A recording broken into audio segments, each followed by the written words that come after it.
Okay, hello everyone. This is Sharonda again, and this is my podcast as well as my YouTube channel, Spiritual Sense. Today is Monday, which is September the 26th. And in this podcast, I go over topics in regards to the paranormal, occult, and supernatural. And so I'm going to briefly dive in with the topic for today. And it is how spirits communicate with us in this existence. There are many ways that spirits communicates to us in this existence, and I will put some information that I just go over some information that I just pulled off a website, a couple of websites, and so if you, I want to say that this podcast as well as this YouTube channel is for entertainment purposes. If you have any questions, comments, or suggestions, you're more than welcome to comment in the comment section below. So let me proceed. So I'm on the website and it mentions 8 ways spirits communicate with the living. So we're gonna briefly dive in. Um, Spirits can communicate with us by way of touch, a poke, or even a scratch. I've had some people to say that spirits cannot harm you or manifest in this time in existence to cause any harm or danger to you. I've been told that, and I'm going to tell you that is not the truth. Of course, we don't want to give power to it, but that is not the truth. Spirits can um, manifest in this time in existence to poke you, to scratch you, or whatever the case may be. And I'm going to tell you, I mentioned in a podcast, I want to say a couple of podcasts ago, that it actually occurred about 2 days ago. A spirit visited me. It did. And I know it to be a male spirit. I'm not talking about, because oftentimes I will use that term in regards to what you can see and what you cannot see. Because we could be inhabited and guided by spirits.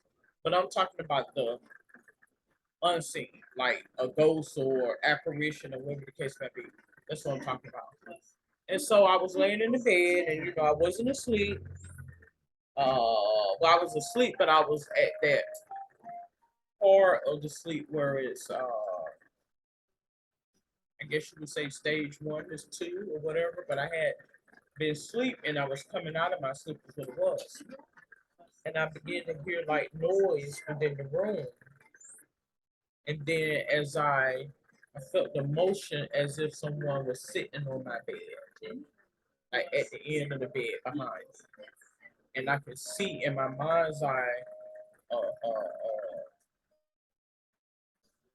it was a male sat on the bed and it was just sitting there looking over me.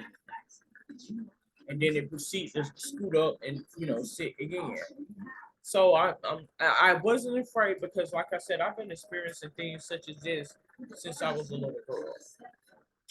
I had an instance where I was working at a facility because I do feel being in healthcare where we're dealing with sensitive uh, things such as people transitioning, and it's a very disheartening thing. There's a lot of emotions involved oftentimes, and things of the sort. And I think a lot of that residual energy stays within many of the places that you visit.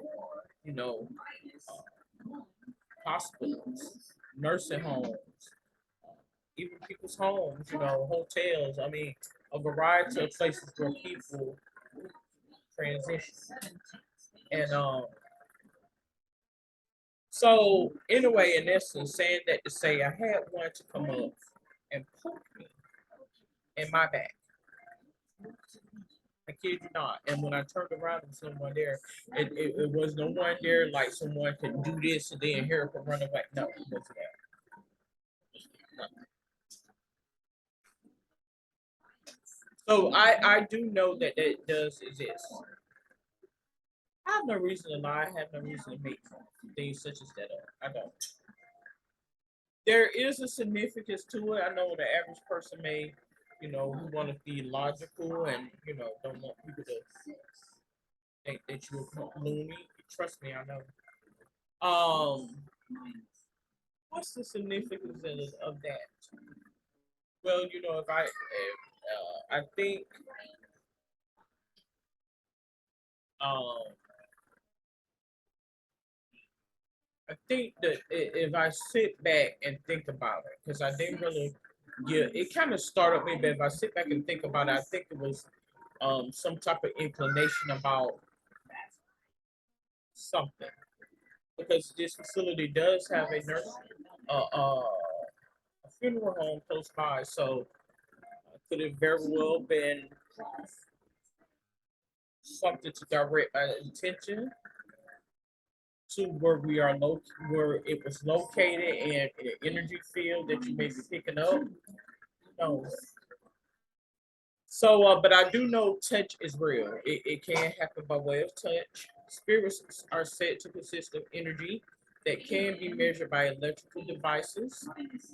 So, spirits do have the capability of flickering and manipulating electrical objects around you, lights, radios coming on by themselves. Um, I had an instance that happened, and this wasn't an electrical device where I was sitting here recording, and I fumbled towards the right because a cockroach, I was stumping a cockroach, and I had my tarot cards over here, which was untouched, and it just popped, So I think, we all can give some scientific explanation. Okay, well, if the radio came on or the clock came on, but perhaps there is some type of battery or external battery. No, there's no battery. There's no external battery. They can uh permanent in our space and cause some things to happen that is beyond, what could be debunked. Dreams, they can communicate with us by way of dreams.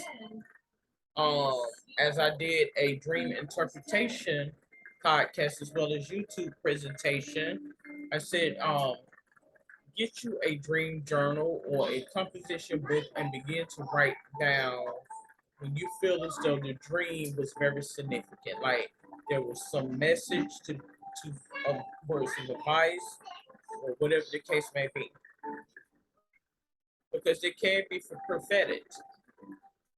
Oftentimes, it's God's way of providing insight about something that to shield certain individuals from knowing that. Um, they can manifest themselves to you, as I mentioned. About. I mean, I've had that was in my mind's eye, but I've actually had kind of like abracadabra right before your eyes, and I get my eyes checked, so that's not the thing. Cold spots are created by spirits using the energy around as it moves from one location to the next. And this is apart from if you are dealing with some type of physical um, concerns in regards to your health or even temperature. I mean, this is cold spots, like literally walking into cold spots. And I'm not talking about, exactly what I'm talking about. I mean, I don't really need to explain that, but yeah, I have had that to happen in a couple of instances, not too many, maybe one or two times. And that's how you would know that something is significant about this particular place. Because I think oftentimes when we need to focus on certain things, and because I'm the type of person that has opened up that reality in regards to spirituality and ghosts, goblins, or whatever you want to refer to it as.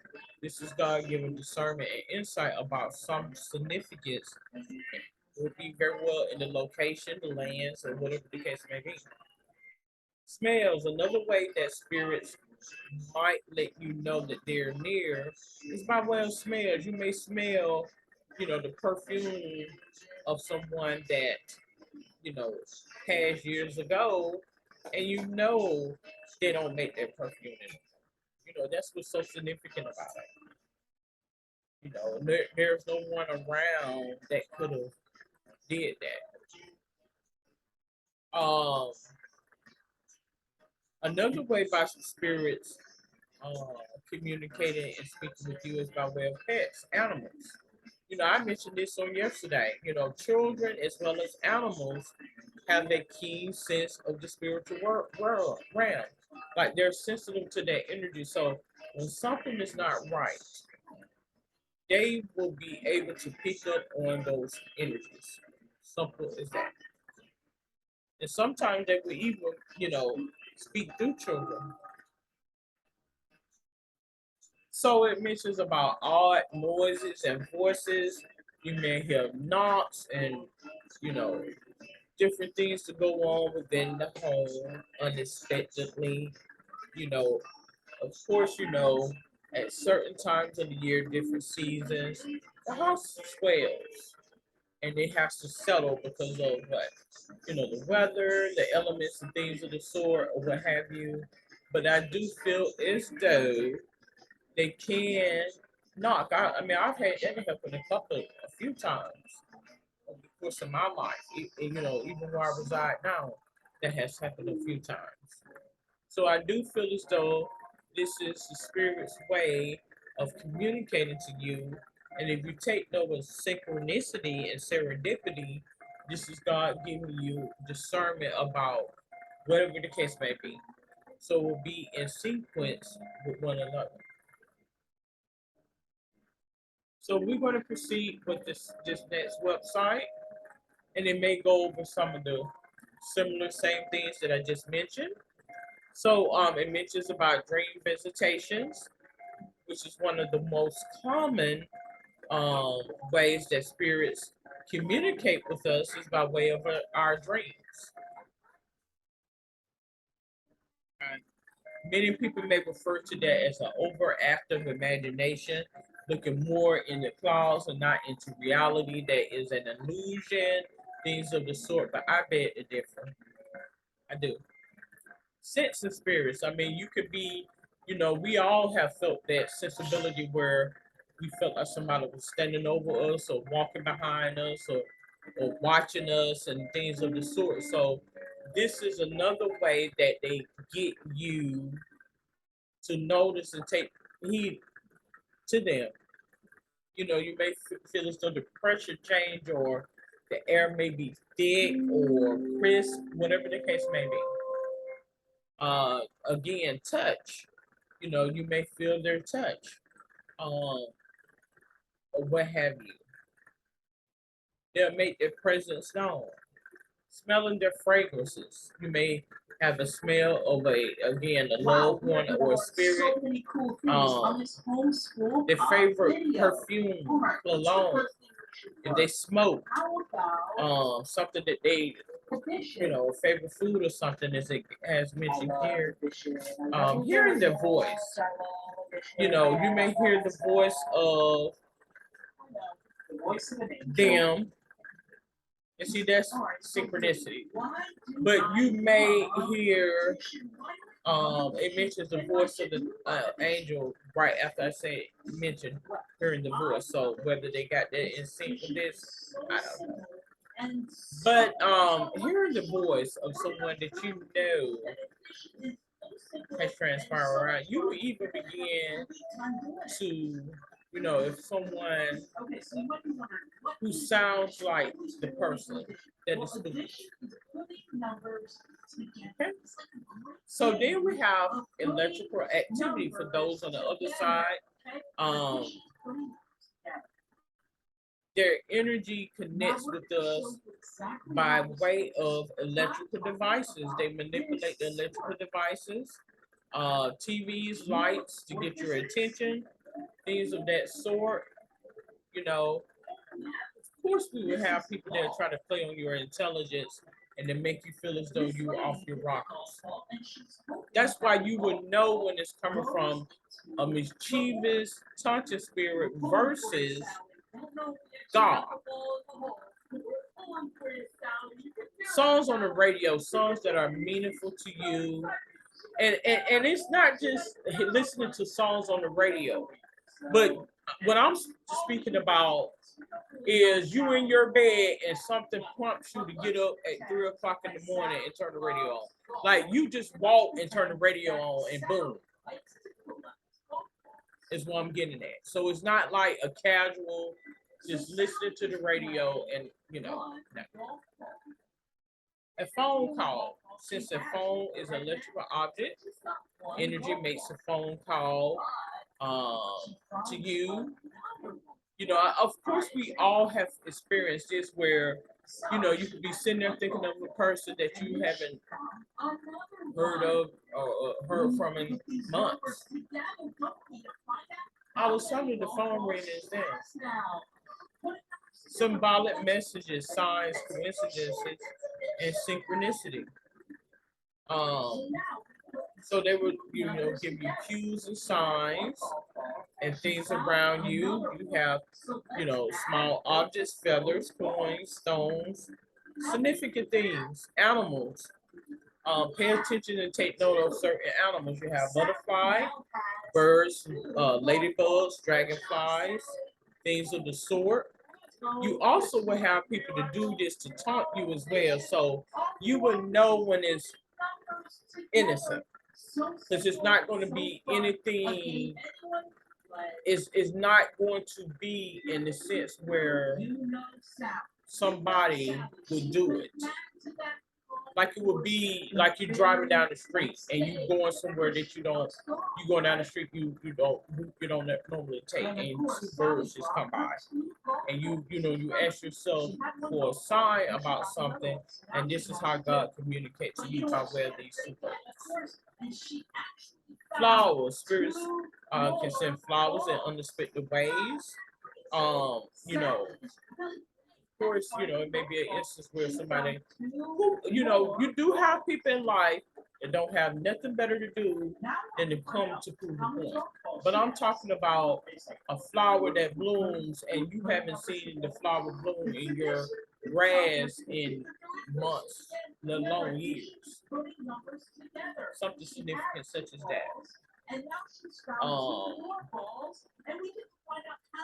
Of course, the movement of objects, I have experienced this a couple of times myself where there was movement of objects.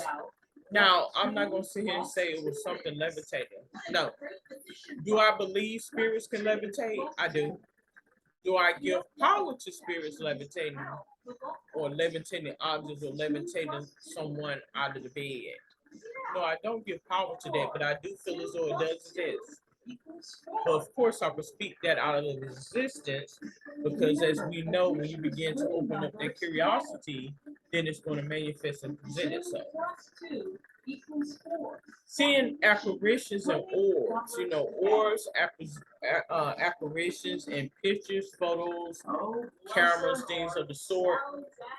There are explanations to debunk a lot of these because I do feel as though, by way of whatever software programming or whatever the case may be, there is an ability to shadow out certain things that comes on camera. But this is apart from that.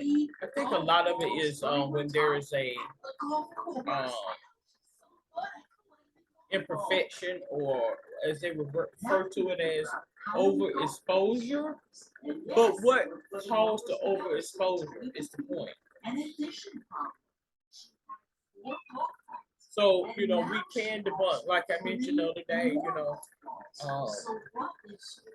sometimes bugs and flying flies and things can come up as orbs and cameras. But that is exactly as how it happens. it brings me to thinking about the movie The Amityville Horror, which was debunked as a fake in the phone. And I think a lot of it was sensationalized, but I do feel as though there was some paranormal activity to occur. Did it occur at the monumental Hollywood depiction of it? And I don't even think Hollywood even made the movie, but I'm just using that as an example. Um, I don't, but I do feel as though it was a way to make people aware as to how somebody can be possessed by a spirit. And oftentimes, when something is going on with your spirit, it will manifest itself by different, the one scene when they had the flies in the window and things of the sort. So that was a way of giving inclination as to, I think, depth. That's what I feel. And it would manifest itself by way of orbs and things of that nature. I'm going to also mention that